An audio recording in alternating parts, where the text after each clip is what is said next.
A long time ago, Europeans arrived and began to colonize Canada.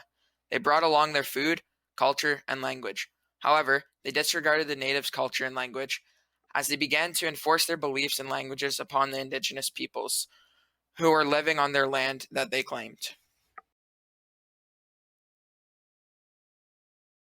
They took them from their homes and created residential schools that separated their children and stripped them of their heritage, leaving ugly scars on our country and the Indigenous community, and its effects are very visible to this day.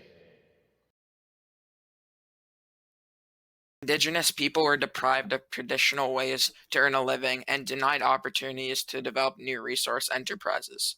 Displacement, like residential schooling, contributed to diminished health, employment, economic opportunities, and cultural connections, as well as increased addiction.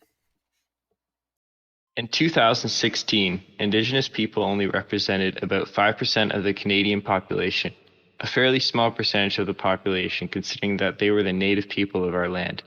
But what is surprising is that they represent 1 in 4 homeless Canadians.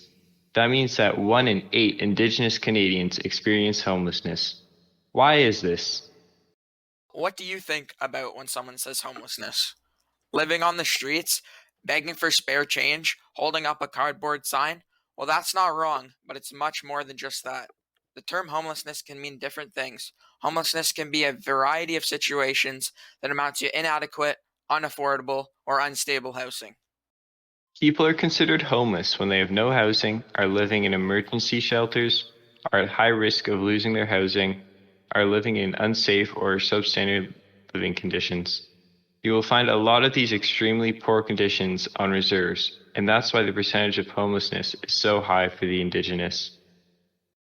Factors such as lack of plumbing and electricity, poor insulation, toxic mold, substandard construction, lack of major repairs, and overcrowding continue to devastate a large portion of reserves and severely impact the quality of life for the residents.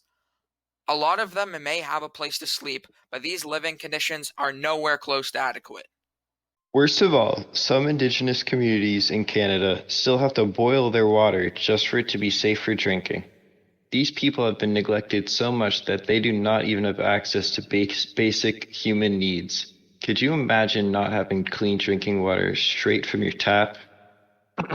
In 2016, before Trudeau was elected Prime Minister, there were over 100 Indigenous reserves under long-term drinking water advisories. In February of 2019, there were 61 left. Trudeau's actions have helped lower the statistic, but 61 communities without access to clean drinking water is still 61 too many. Not only are a lot of Indigenous people physically homeless, but they also feel emotionally homeless or disconnected from their families.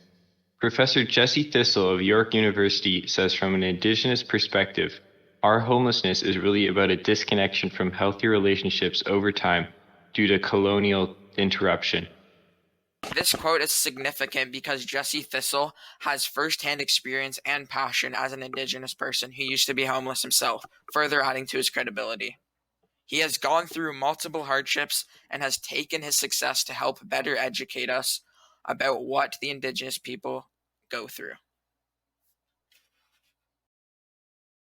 The Canadian government has not been doing their part when it comes to providing proper housing on reserves.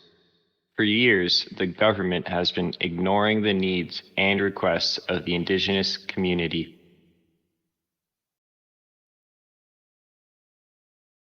Ever since the beginning of Indigenous discrimination, from taking their land to sending their children to residential schools to now this, the government has repeatedly shown their ignorance towards the Indigenous peoples.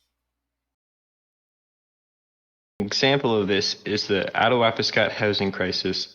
The people of Attawapiskat experience some of the worst housing conditions in Canada, as they are always in winter, they are always cold, and that doesn't help when many of them are living in tents. The requests for new housing have been declined by the government, which is absolutely insane. This issue has only gotten worse in the last year because when COVID-19 hit, many homeless shelters were shut down and they were forced back onto the streets. The shutdown even took some people's jobs who are struggling to make ends meet already. To shed light upon the Indigenous people's misfortune, their concerns need to greatly be brought forward by the media.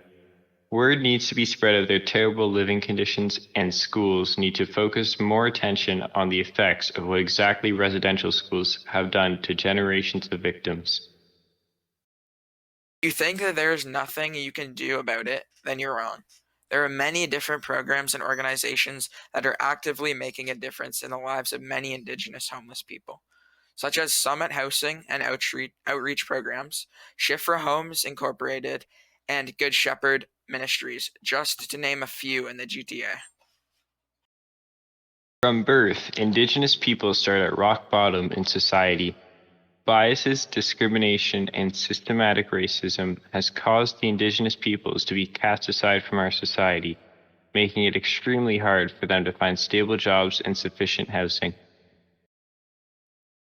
If we really want to remove inequity, the best chance is if the government actually takes a stand against the issue and creates a funding program for homeless Indigenous Canadians or Indigenous people living on reserves with unsafe or inadequate housing.